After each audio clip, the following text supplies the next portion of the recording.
Uh, Good morning. So let's start a new topic. It's called liberalism. In fact, liberalism is important not only from the point of view of your examination, your understanding as a student of political science, but also in the sense that it has changed the human history, the political economic life, and also it's also keep changing. In fact, it has become, as of now, in the recent time, it has become what is called the dominant ideology in the world. If you look at the USA, European countries, or for that matter Asia or other countries, and including India, whatever political system, whatever the economic process we are having is based, in fact, mostly on the liberal principles and values. So in that context, liberalism is important. So you can have some connection with the present realities and the present system, both in economic as well as the political aspect. So let's have that kind of a understanding mindset when you talk about discuss about the liberalism. Okay, now liberalism is an ideology, and the basic aim of the politics, according to liberalism, is that the politics should preserve, promote the individual rights. So that is important, and also it should expand or maximize the individual freedom. So it believes in the individualism. We'll have a little more detailed discussion later on. So other thing is that it also believes in what is called the equal rights of the individuals. Now question comes, who are these individuals? Individuals are the human beings, people who are living in a society and who are living in a state. Okay, so you have not only the rights of the individuals, but also you have believe in the equality among the individuals in terms of rights and privileges. Another important assumption and the feature of the liberalism is that it conceives, believes the human agency as a rational and responsible. So rational means what? Individual knows what is right, what is good, and what is, he has that understanding. Assumption is that individual has that understanding, that knowledge, power to choose, to understand what is right and what is good for himself and for the society. So as a result, individuals should be left alone to choose what is best for him, because she or he is capable of doing that. So that's one assumption. Another important aspect of the liberalism is that it is against the what is called the arbitrary power and authoritarian state. In other words, they want limited government, limited state power, and whatever the power exercise, it should be legitimate, it should be based on the rule of law, and it should be based on the consent of the people. When you say consent, it is not only what the government does, policy, program, action, but also among the individual. It should be, there shouldn't be any room for force, violent kind of a thing. And what it means, if you look at the historically, we'll come to that later on, but they always want what you call the legitimate power. It means that law power should be exercised, it should be known to the people and also those who exercise. So in that sense, it is a very important, significant contribution or idea of liberalism, what we have been practicing now.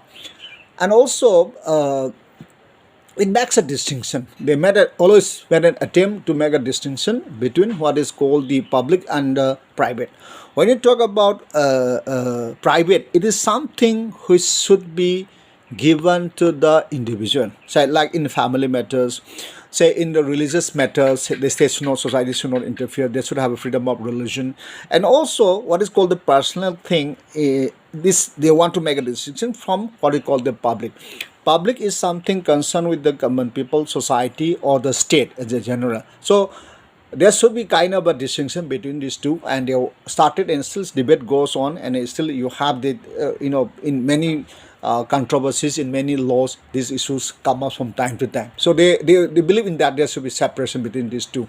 And another important contribution or feature of the liberalism is that they always supported what is called the right to property. When you talk about right to property, there are two things. One is that the individual, you should recognize the merit, you should recognize the hard work, you should recognize the capability of the individual to produce well income for himself and also for the society. But this right to property is should be recognized by the state, by the society. It is also a kind of protection against the state. so that they don't interfere into the individual. So it is related to what we call the rights of the individual as well as the freedom of the individual. Okay, so you have to understand that context. So right to property is an important element of the liberal democracy and liberalism. Now let's come to the context, how this liberalism emerged. Now you had a liberalism along with socialism and conservatism. They are product or the result of the three phenomena. That's important to understand. One is what is called enlightenment, other is the industrial revolution, and third is the political revolutions of the 17th and 18th centuries. When you talk about enlightenment, to be said very briefly, you have the end of the medieval period and you have the coming of the modern period. So in that, what enlightenment does is that you talk about the progress, you talk about, say, for instance, secularism, and not confined to the religious beliefs and practices. You're coming out of the scientific revolution, new knowledge, innovation. So they believe in the human progress. They should not be restrained by customs or by the superstitious thing. So philosophically, of course, it's a very big topic, but one basic idea of enlightenment is this features. These features influence the what is called the liberalism. Another thing is the industrial phenomena. What do you mean by industrial revolution is that you have a large scale production, you develop the market, you develop the means of communication, you expand your market and interaction among the individual. So it is also related to the what we call the capitalism. So you have a large scale production, in that you have a lot of lot of consequences of that has an impact on the liberalism. Other thing is there political revolutions. Say you have a large scale change, say French Revolution, where you destroy the monarchical system and you bring republican form of government like that. So all these three things have a deep impact on the emergence of the liberalism. Okay, now they always believe in what is called the progress, that is they believe in the improvement in the social conditions. Okay, but of course that was in the 19th century, that has diminished now because of the various factors, but it also a product of the what is called liberalism is also product of the what is called the breakdown of the feudalism. Okay, and liberalism become a political creed, political doctrine by the early 19th century. So let's talk about the little bit about feudalism. Feudalism is related to the monarchic system, aristocracy, where few people based on the birth have a control over the land and the resources. Okay, so liberalism as a political philosophy, they oppose that, and it is the product of breakdown of that feudalism. They immerse the this liberalism in a way, but in another way, liberalism evolved for the many centuries. In fact, 300 years or so, it has been evolving. Now, other thing in the context of the evolution of the liberalism is that it is the philosophy of the middle class in Europe particularly, and liberalism reflected interest and the aspiration of the middle class.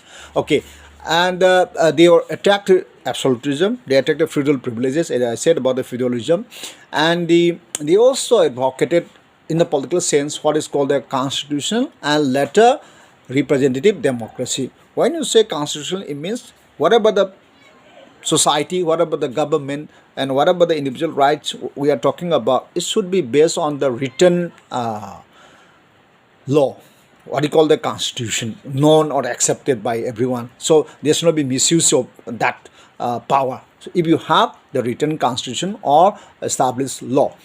Other things that represent democracy. What we are having today is a representative democracy. We have a parliament, we have the assembly. People elect in a constituency, the representative. So they advocated and they said we should have a representative democracy.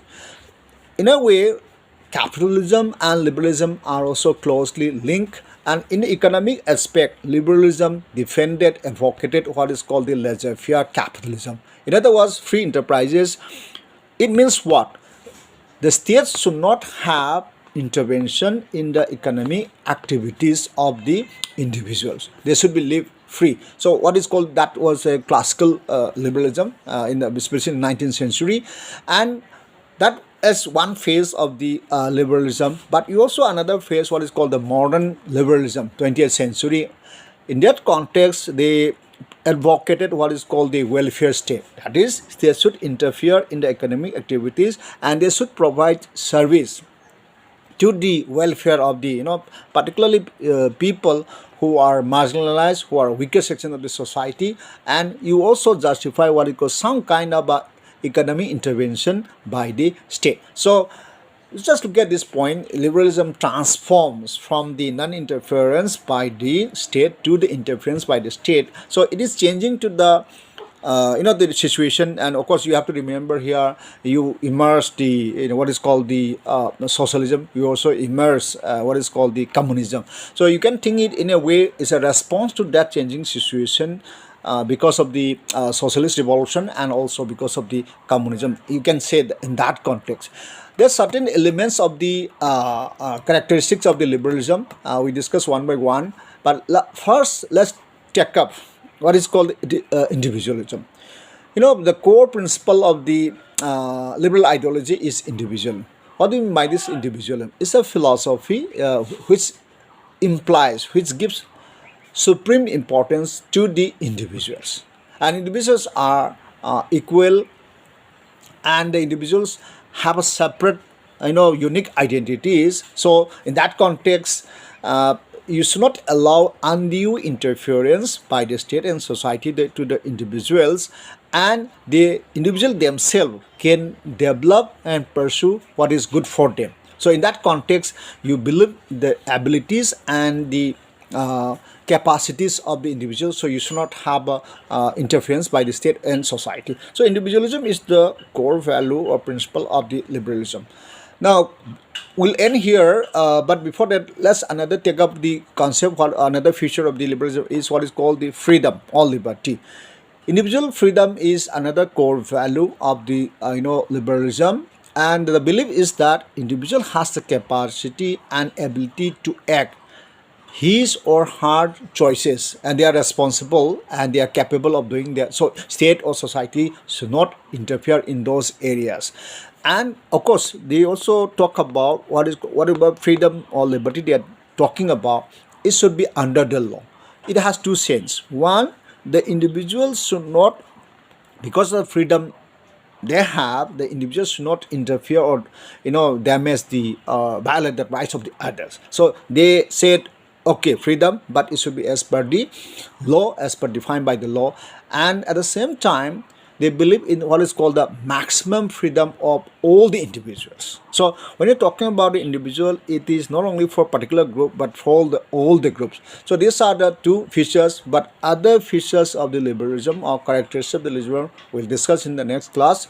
And for today, thank you for joining the class, and you just go through, and if you have some problem we can discuss. Thank you.